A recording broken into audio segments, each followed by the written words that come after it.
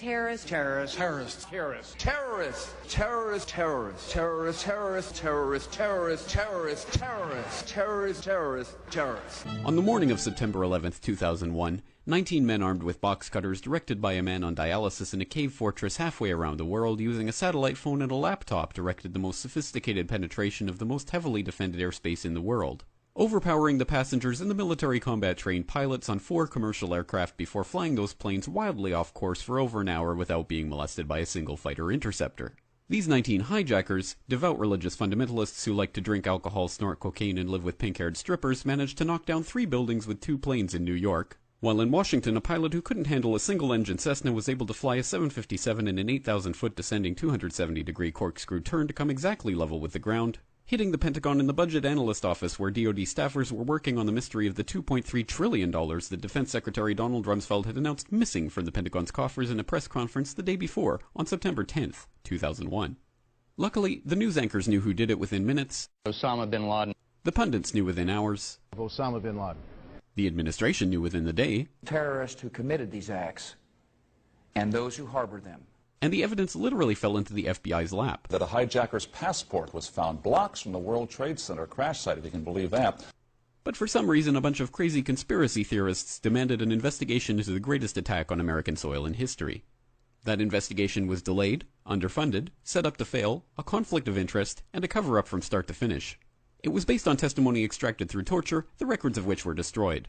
It failed to mention the existence of WTC-7, Able Danger, P-TECH, Sibel Edmonds, OBL and the CIA, and the drills of hijacked aircraft being flown into buildings that were being simulated at the precise same time that those events were actually happening. It was lied to by the Pentagon, the CIA, the Bush administration, and as for Bush and Cheney, well, no one knows what they told it because they testified in secret, off the record, not under oath, and behind closed doors. It didn't bother to look at who funded the attacks because that question is ultimately of little practical significance.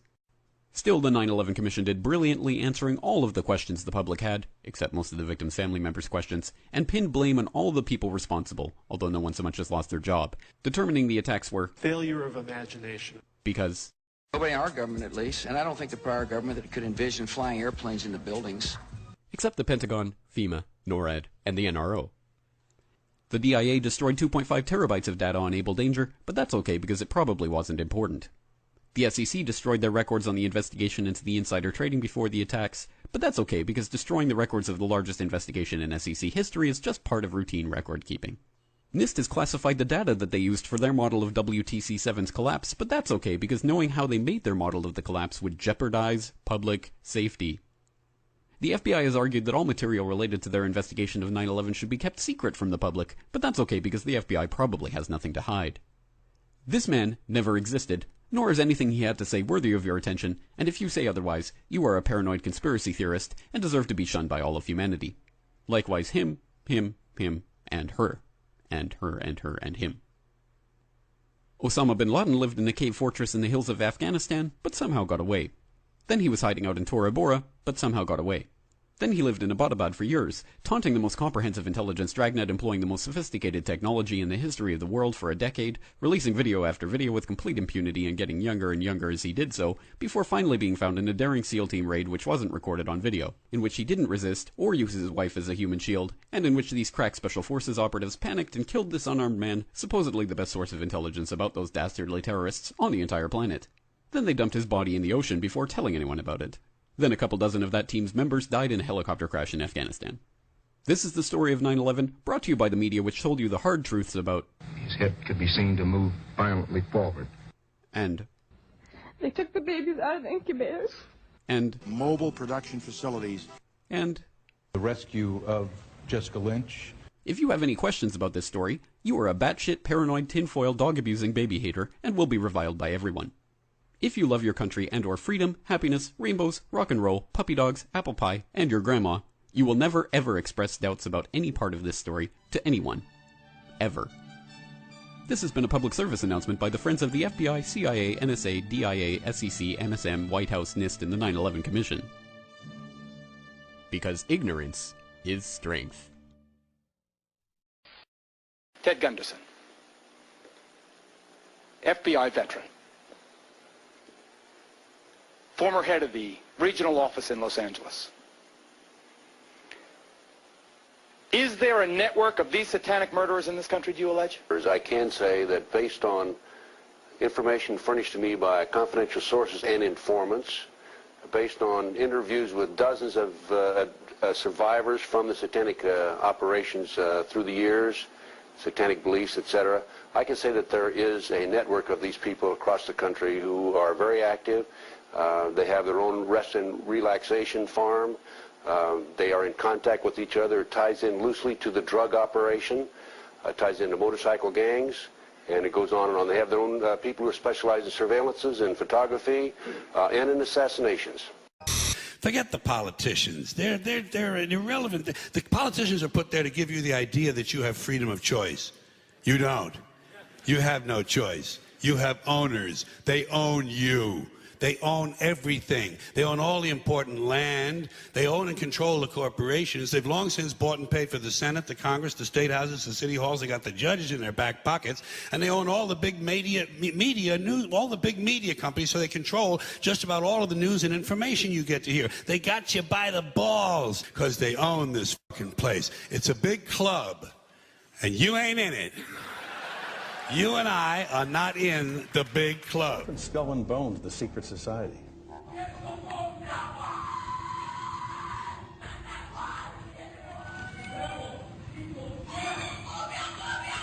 And during the initiation rites, you could hear strange cries and whispers coming from the Skull and Bones tomb. Despite a lifetime of attempts to get inside, the best Rosenbaum could do was hide out on the ledge of a nearby building a few years ago to videotape a nocturnal initiation ceremony in the tomb's courtyard.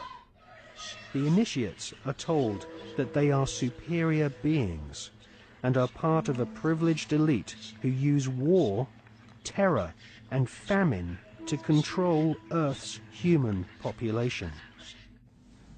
It's so sacred we can't talk about it. What does that mean for America?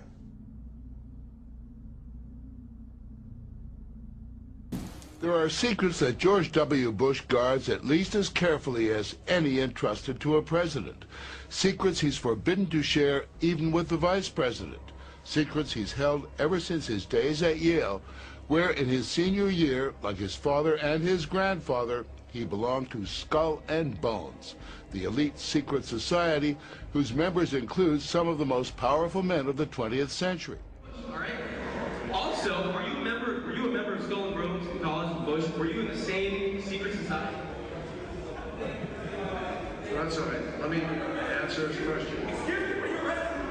Whoa. Is anybody watching this? I didn't do anything! Ow! That's what makes us a great country. That people can stand up and tell people what's on their mind. The poor and the underclass are growing. Racial justice and human rights are non-existent. They have created a repressive society, and we are their unwitting accomplices. Their intention to rule rests with the annihilation of consciousness. We have been lulled into a trance. They have made us indifferent to ourselves, to others. We are focused only on our own gain.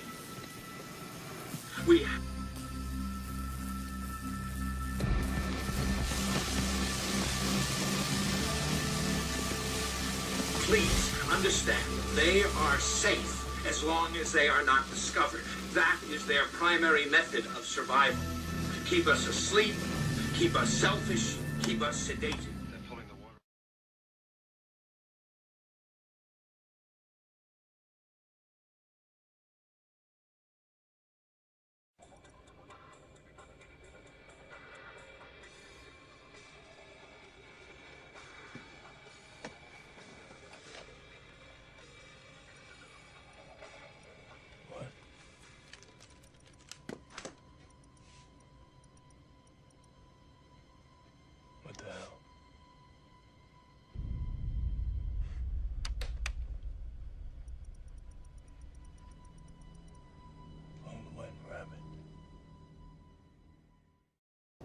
want to know what it is. The Matrix is everywhere. It is all around us. Even now, in this very room. You can see it when you look out your window or when you turn on your television. You can feel it when you go to work, when you go to church, when you pay your taxes.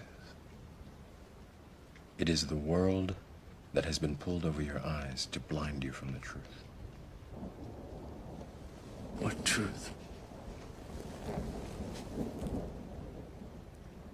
That you are a slave, Neo.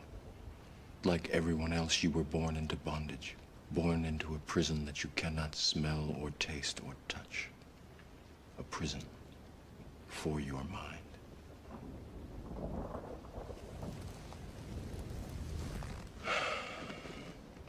Unfortunately, no one can be told what the Matrix is. You have to see it for yourself.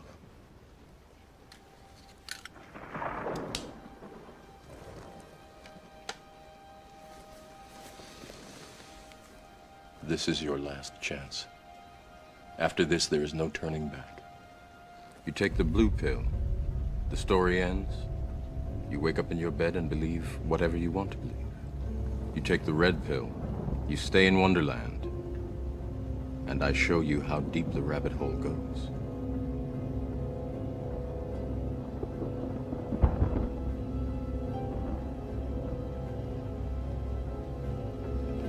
Remember, all I'm offering is the truth, nothing more.